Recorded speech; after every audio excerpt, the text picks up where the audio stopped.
Welcome back, divers, to a brand new video on Helldivers 2, and it is update day.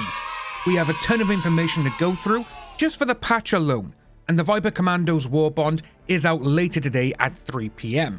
So hit that like and subscribe button for the future spreading of democracy. The update is here, divers, and it is huge. We got so many buffs, it's ridiculous. I won't be going over everything, as that would be a 30 to 40 minute video, and I don't want you to be sat here watching a video for that long when you could be in the game and enjoying all the new buffs.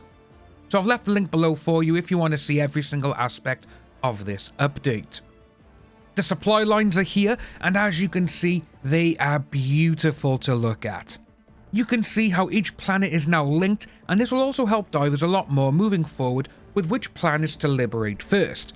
As you can see by here, if you want to go for this planet then this one, the lines go from red into blue, which I must admit is a fantastic colour scheme. And having these on there, it just makes the table look a bit better. They've also changed the user interface as well for some of the actual texting, which does look great. For some of the first huge buffs we got, divers, is for the stratagems.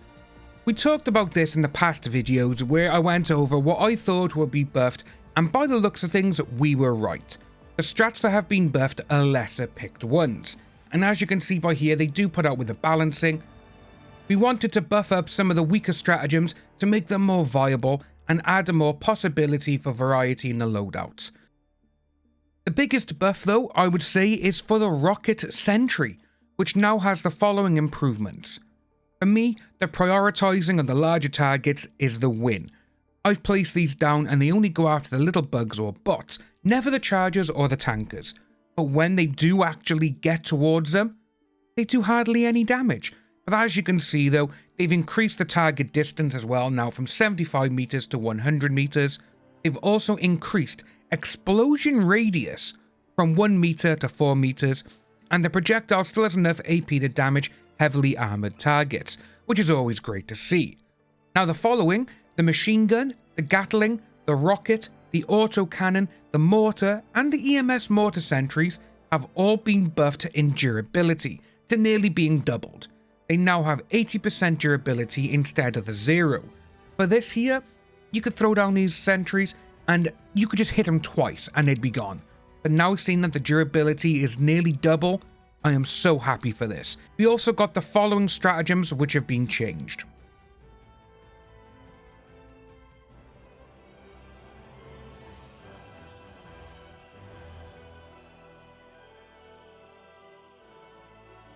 Moving on to the weapons, divers, we actually got quite a few buffs here, and it's always great to see buffed weapons. The majority of the buffs are increased damage to body parts, as you can see here, but the Adjudicator and Tenderizer have had either magazines added or taken away, which sucks if you like using the Tenderizer, as you now have less ammo for it, both in the magazine and the amount of magazines. They've also changed and buffed the machine gun, the Gatling, the exosuit Gatlings being buffed from not just 5% or 10%, but they have gone from 7.5% to 25%. That's huge. Body parts are going to be flying everywhere. One of my favorites as well with these weapon buffs is that the Eruptor has now increased from 420 to 517 damage per shot. That is just absolutely phenomenal. We are going to see so much damage caused just by one shot of the Eruptor now. I think this is going to take down the Scorchers and maybe even the tanks with less rounds, which is always good to see. Another thing they've changed as well is the recoil modifiers. So to get better control of your weapon is when you're prone, standing still, lying on the ground. If you are not running and gunning, you are going to get much better shots, and the gun is not just going to fire up, which is always a win. Gameplay. We've gone over some of these as they were hinted at, but the biggest is super samples, and now on level 6 and up. And one of the most requested things that is out there, they've updated first person crosshairs, which is just phenomenal. There's been some out there where you go into first person, you're looking through the scope, and there's just too much on there. Just have a standard crosshair or a dot That's all you need.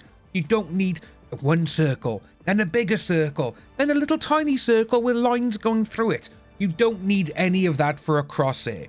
Just give us a standardized one line going down, one line going through the middle, and that will be perfect.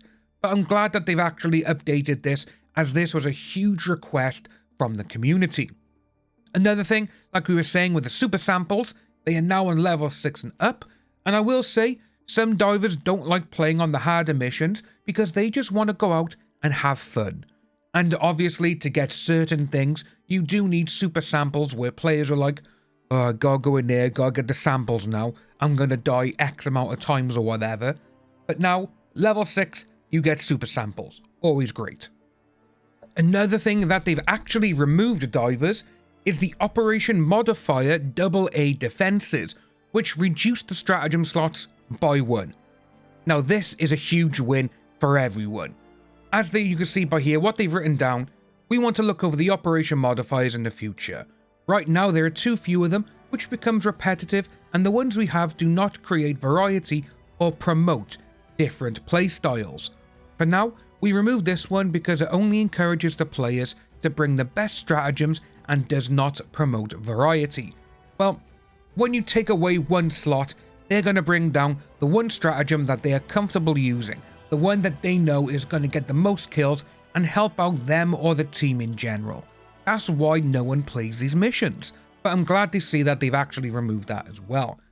They've also disabled the Retrieve Essential Personnel Defend event mission for the time being, as the mission the proper attention and care, and it seemed that it's not fun enough or performing as we want it. Another huge win, guys, is the SEAF artillery stratagem is no longer blocked by jammers or ion storms, and is also available now when the mission timer ends and a destroyer leaves close orbit. That is a huge win.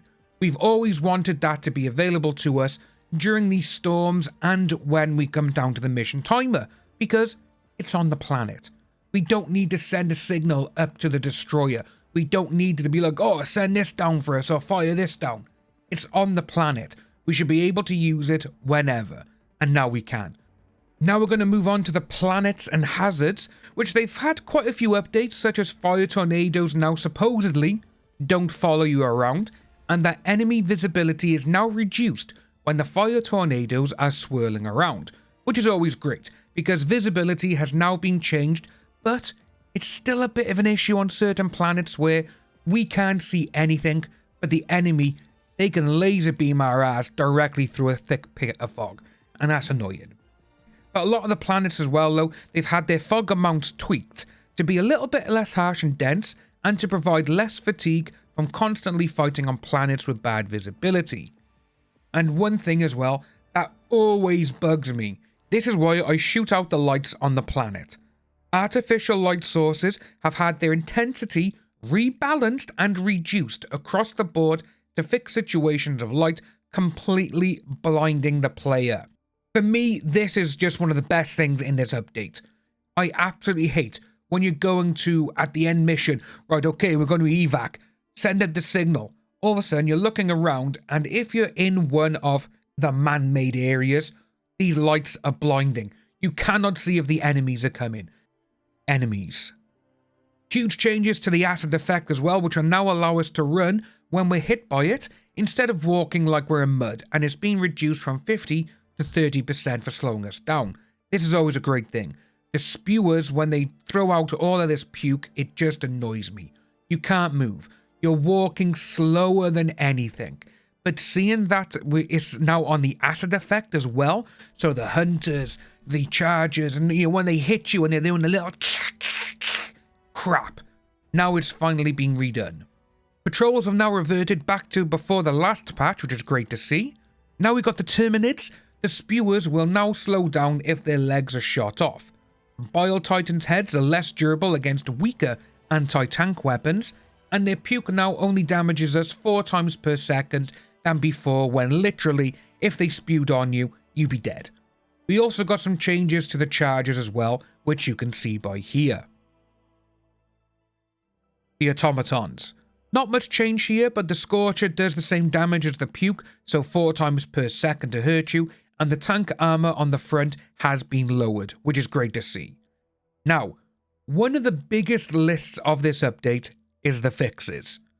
I won't go over every single one as there's too many to talk about, but the link is below for the full list of changes. The spear has finally been fixed. However, it still cannot lock onto the automaton spawners, which they are going to fix as they say here. The radar pulse is now visible on the mini-map when it pings an enemy.